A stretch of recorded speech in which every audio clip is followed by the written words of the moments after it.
ఇప్పటి వరకు కూడా రాజకీయాలలో ఒకటి జరుగుతూ ఉంది.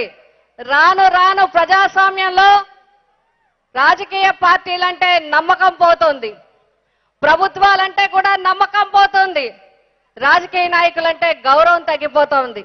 ఎందుకంటే ప్రజలకు ఇచ్చిన మాటల్ని ఎన్నికల్లోనే వదిలిపెట్టడం, ప్రజలకు ఇచ్చిన మేనిఫెస్టోని ఎన్నికల్లోనే వదిలేయడం, మళ్ళీ ప్రజల్ని పట్టించుకోకుండా మళ్ళీ 5 సంవత్సరాల ముందు వచ్చి అది చేస్తాం ఇది చేస్తామని చెప్పడం మాత్రమే కాకుండా ప్రజల్ని పూర్తిగా ఓటర్ల కింద చూసే విధానం నడుస్తూ వచ్చింది.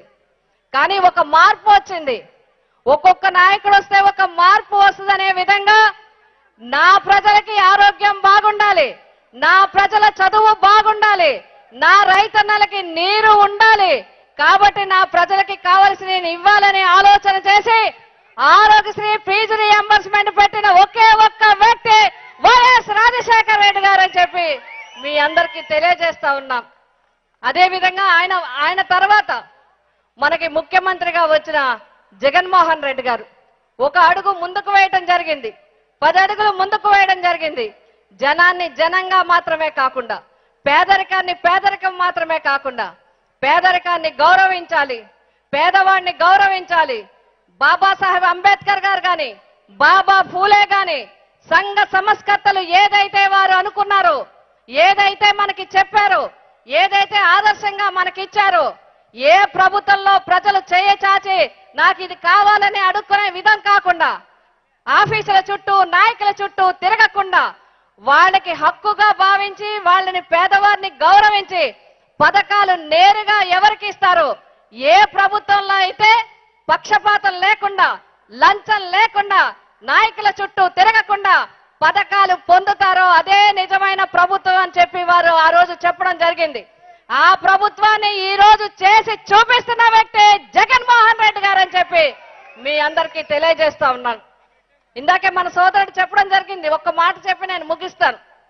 ఎన్నో కాలనీలు చూసాం, ఎక్కడికి వచ్చినా పెద్ద పెద్ద మంత్రులు వస్తే 100-200 పట్టాలు ఇచ్చి పంపించడం మాత్రమే కాకుండా ఈరోజు ఎస్సీ బీసీ ఎస్టీ మైనారిటీ మహిళలకి రాజకీయాల్లో కూడా వారికి అవకాశాలు కల్పించాలి.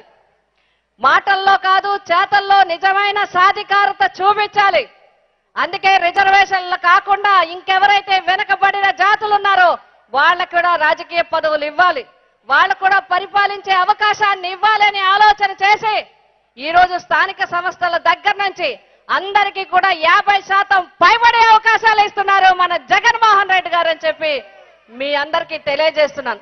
కాబట్టి ఈ రోజు పెద్దలందరూ మన దగ్గరికి రావటం జరిగింది. మీ అందరికీ కూడా ఈ రోజు ప్రభుత్వంలో జరుగుతున్న విషయాలన్నీ మీకు వివరించి చెప్పాలి. ఈ రోజు నిజమైన పరిపాలన చేస్తున్న వ్యక్తులకి మనమందరం కూడా సపోర్ట్ చేయాలి, మనమందరం మద్దతునివ్వాలి. ఈ రోజు ప్రజా ప్రభుత్వం నడుస్తుంది. 2019కి ముందు ఉన్న పథకాలన్నీ, 2019 తర్వాత వచ్చిన పథకాలన్నీ, 2019కి ముందు ఇచ్చే విధానం ఏంటి, ఇప్పుడు విధానం ఏంటి అనేది మీరు బేరీజు వేసుకోండి. ప్రజా ప్రభుత్వం ఇది, ప్రజల్ని గౌరవించే ప్రభుత్వం ఇది, ప్రజల్ని గౌరవించే ముఖ్యమంత్రి జగన్మోహన్ రెడ్డి గారు. వారిని సంపూర్ణంగా ఆశీర్వదించాలని మిమ్మల్ని అందరినీ కోరుకుంటూ నాకు ఈ అవకాశం ఇచ్చిన దొరబాబు గారికి నా హృదయపూర్వక నమస్కారాలు తెలియజేస్తూ మీ అందరి దగ్గర సెలవు తీసుకుంటున్నాను.